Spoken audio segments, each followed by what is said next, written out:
All right, let's take a look at how to sign in with your library card, but also how to find your library.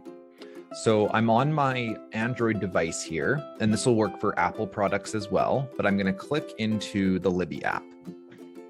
Okay, and so immediately it's bringing us to the center navigation button. So there's navigation on the bottom, and when we click the center button, this is what pops up here.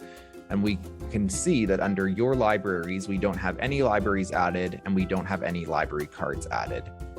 Now, if we go to our main screen here, one over, we can see that we are in the track collection, but it won't let us take anything out until we sign in with a library card.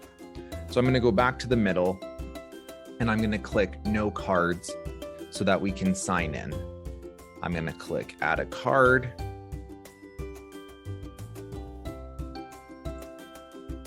There we go.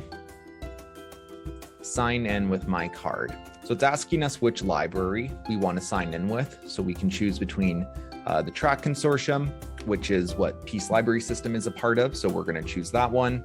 But it also lists our partner libraries. So we have Parkland Regional Libraries. In that we can also borrow from their collection. But let's sign into Track. And it's asking us for our library card number. So I'm going to type mine in.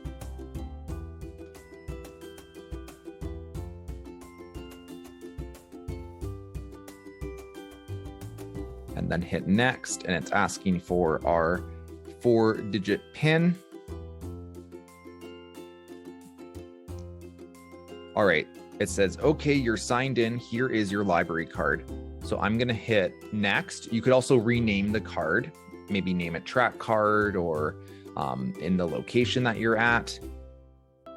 So I'll hit next. And now I am able to use this card on the Libby app to check out materials. If I wanted to add another card, if I'm part of another library, then I could click this down here and also do that as well. So the Libby app can have multiple cards for multiple libraries. You just need to add them all separately.